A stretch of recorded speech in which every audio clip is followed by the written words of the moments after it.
안녕하십니까. 진짜 출애라 정사장입니다. 예, 제가 1편을 찍고 1편을 올리고 1편을 봤는데 참 너무 머리가 없어서 너무 슬프더라고요. 그래서 오늘부터 이제 모자를 쓰고 하기로 했습니다. 양해해 주시기 바랍니다. 머리가 없으니까 너무 춥고 어쨌든 그렇습니다. 그리고 제가 1편에서 이제 말씀드렸다시피 제가 이걸 하게 된 계기가 그 소유권 문제입니다. 차량의 소유권 문제가 너무나 이게 심각한 문제예요. 이 내용을 아시는 분들은 잘 아실 겁니다. 잘 아실 건데 이거 모르는 사람들은 전혀 모르더라고요. 이게 이야기를 들어보니까 이런 내용을 하나도 모르고 들어오신 이 화물업계에 들어오신 분들도 있더라고요. 이 이야기를 듣고 이 이야기들을 꼭 해줘야 되겠다. 그러니까 이게 무슨 의미냐면 그 대부분의 직종이 다 그럴 겁니다. 대부분의 직종이 그 어떤 곳에 들어오게 되면 대부분에서 조언하고 주위에서 하시는 말씀이 경험해 보라고 합니다. 무슨 장사를 하더라도 네가 그 집 가가지고 조금 일을 해보고 이게 내 적성에 맞는지 내가 할 수 있는 건지 그리고 실제로 내가 들은 것과 실전이 정말로 똑같은 건지 그런 수입이 나는 건지 문제가 없는 건지 그걸 다 알아봐야 되는데 너무 아무것도 모르고 남의 말만 듣고 좋은 말만 아마 했을 거예요. 좋은 말만 하면 그 말만 듣고 쏙 해가지고 들어오시는 분들이 너무 많아요. 그렇게 들어와가지고 정말 피눈물 흘리고 이 업계에서 나가시는 분들도 있습니다. 욕을 하고 막 화물차 뭐 욕을 하고 너무나 내가 그런 분들을 봤을 때 가슴이 아파요. 그리고 이걸 알고 들어와가지고 어떤 경우에 대비하는 것과 전혀 모르고 들어와서 대비하는 것은 또 천지 차이겠죠. 그래서 오늘은 이 진짜 심각한 문제에 대해서 말씀드릴 건데 제발 꼭 이거 알고 들으십시오. 제발 알고 각오하고 들어야 됩니다. 이 내용은 정말 나중에 돼가지고 이렇게 하시면 안 됩니다. 꼭 이 내용은 알고 각오하고 들으셔야 되는 게 뭐냐면 제가 이제부터 차근차근히 한번 설명을 드려보겠습니다. 제가 빠뜨리는 부분이 있으면 댓글로 달아주십시오. 그 부분 빠뜨렸는데 하는 거는 저도 뭐 정확하게 모든 100%는 알 수 있는 게 아니기 때문에 뭐 빠뜨릴 수도 있고 놓칠 수도 있습니다. 그걸 감안하시고 들어주시기 바랍니다.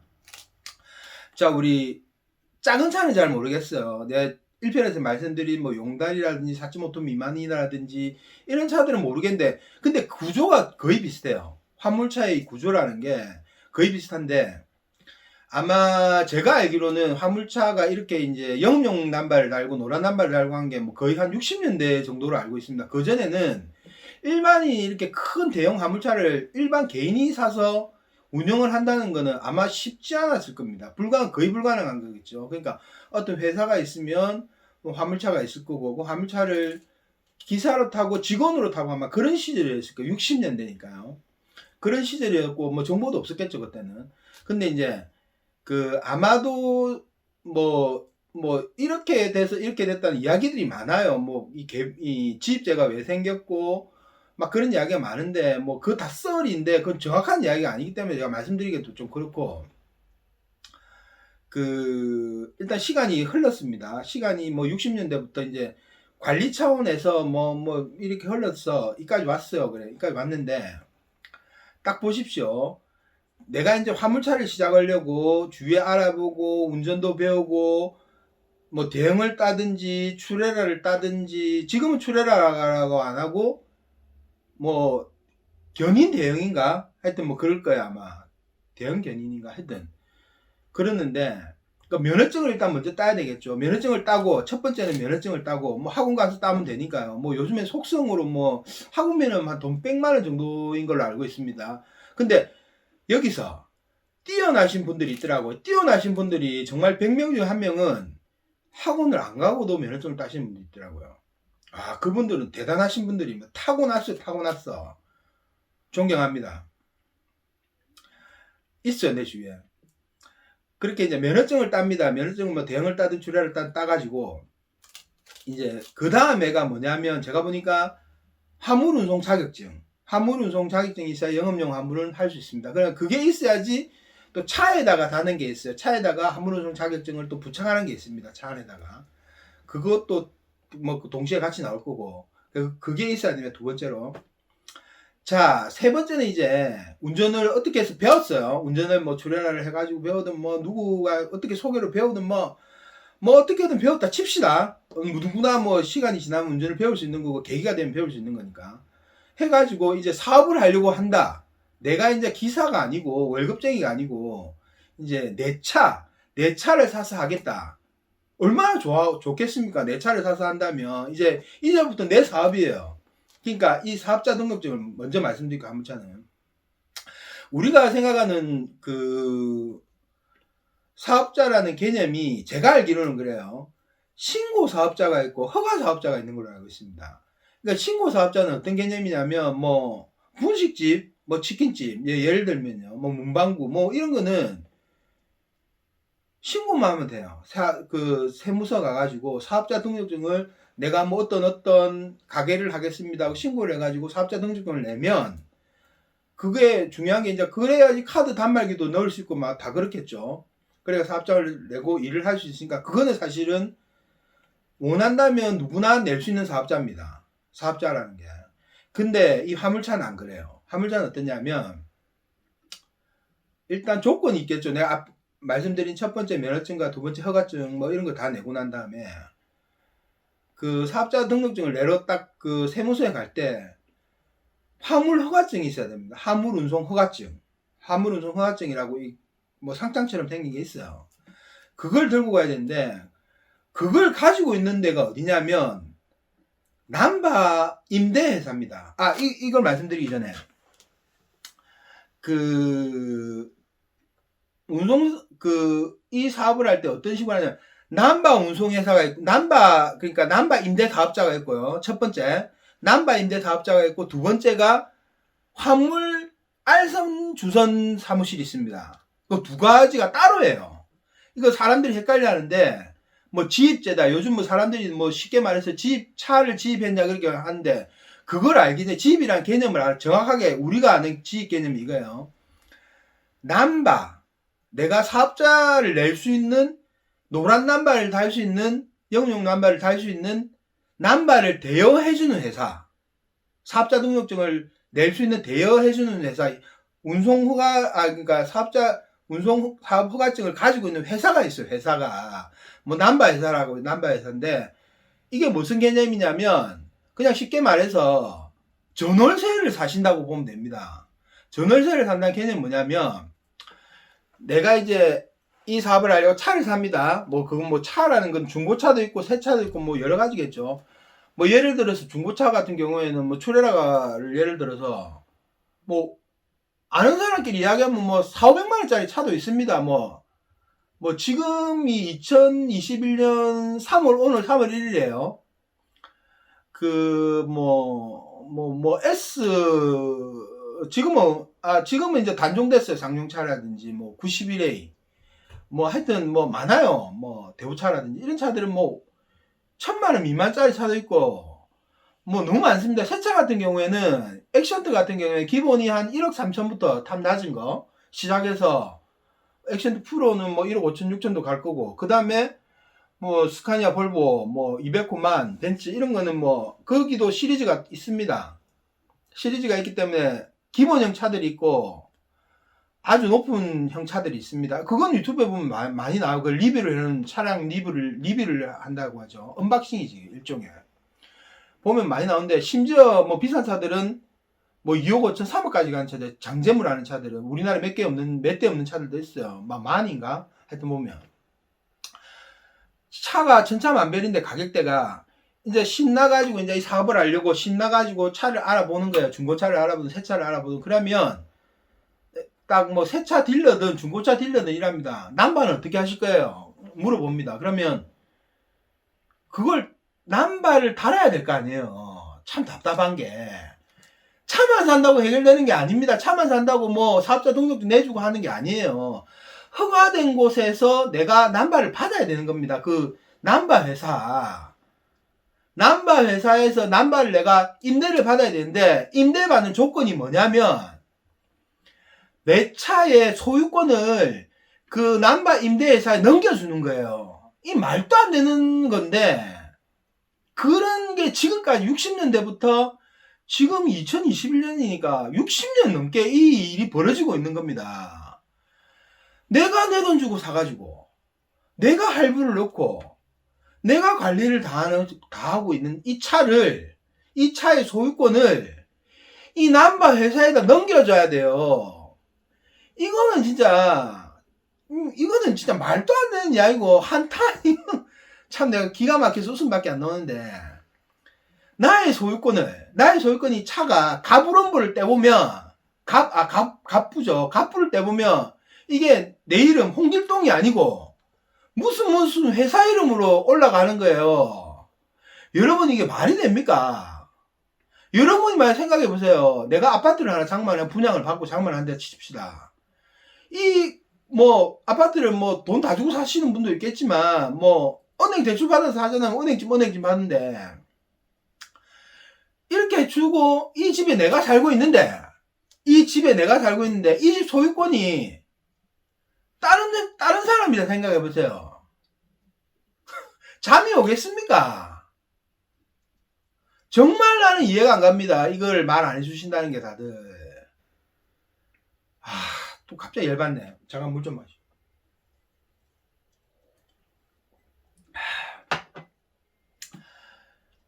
차를 사가지고 내가 돈 다 내고 사가지고 할부를 찍고 이 차를 남바회사라는 남바회사에다 소유권을 이전을 해요. 내 차의 소유권을. 그러면 여기서 가장 흔하게 발생하는 문제를 제가 말씀드릴게요. 제일 흔하게 발생하는 문제입니다. 이미 소유권은 일로 넘어갔습니다. 차량에 대한 소유권은. 원본을 떼보면 이 회사 차예요. 이 회사 재산이에요. 이 남바회사의 재산. 남바회사의 재산인데, 이게 어떤 문제가 발생하냐면, 가장 쉬운 문제가, 만약에 이 남바를 임대해준 회사가 사고를 친다. 이게 법인이라고 해요. 우리말로는 법인이라고 합니다. 남바법인이 어떤 금전적인 사고를 친다. 대표가 사고 칠 수 있죠. 사업적인 문제 때문에 이라고 저라고 하다 보니까 문제가 된다. 그래가지고 만약에 예를 들어서, 여기가 사고를 치는데, 남바법인이 사고를 치는데, 그러니까 사고를 쳤다는 의미는 상대가 있겠죠. 이 상대가 어떤 금전적 사고를 쳤을 때, 이렇게 말하면 좀 어려우니까 내가 예를 들어 볼게요. 쉬운 예를 들어 볼게요. 여기서 남바법인 회사가 어떤 곳에 부지에다가 어떤 땅에다가 차고지 임대를 해가지고 주차장으로 썼어요. 예를 들어서 차가 여기에 100대가 있고, 그러면 헤드가 100대가 있다면 꼬리도 100개가 넘을 가능성이 큽니다. 한 대 하나씩 달고 있을 거니까. 그리고 남바법인 회사는 잘 모르시는데, 헤드가 한 대가 나오던 법인이니까 5대 이상이겠네. 5대 이상 법인 회사에 남바가 있으면, 헤드 남바가 허가가 돼 있으면 꼬리는 무한으로 달 수 있습니다. 제가 알기로는 10대고 20대고 100대고 200대고 달 수 있어. 꼬리는 샤시죠. 샤시. 그렇기 때문에 이게 우리가 모르는 법인 회사의 그 차량 현황은 우리가 몰라요. 공개도 안 하실 거죠. 당연히 이 법인 회사에서. 그 영업 비밀인데 일종의. 그걸 왜 개인 차주한테 그걸 이야기합니까? 절대 말 안 해주지.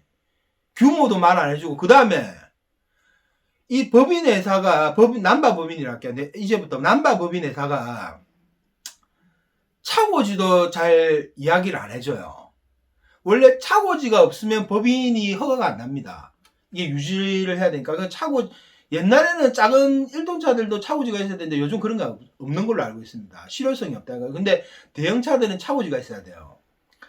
근데 차고지가 기가 막힙니다. 이게 법인이 예를 들어서 A 법인이 A 남바 회사의 차고지를 주소를 찾아가지고 가보면 산 중턱에도 있고, 심지어는 제가 알기로는 식당 주차장도 차고지로 쓰는 경우도 있더라고요. 이게 서류만 떼면 되니까, 서류만 거기로 들어가면 그 구청이라든지 이런 그 등록돼 있는 관공서로 들어가면 돼요. 이게 차고지가 실질적으로 차 주차를 못하는 데가 엄청 많아요. 실제 가보면. 그리고 차고지, 이 차고지 문제 한번 또 이야기니까 다음에 하고요. 그 남바법인이 차고지를 빌려 썼다, 예를 들어서. 그러면 차고지를 빌려준 곳이 있을 거 아닙니까? 땅 주인이 빌렸으니까. 그 서로 둘이가 이제 가격, 이제 돈을 얼마 주기로 했다, 얼마 받기로 했다, 막 싸우다 보고, 뭐, 그러다 보면 여기서는 돈을 작게 줄라 할 거고, 임대 준 사람은 돈을 많이 받으라 할 거고, 당연한 거 아니에요, 그거는.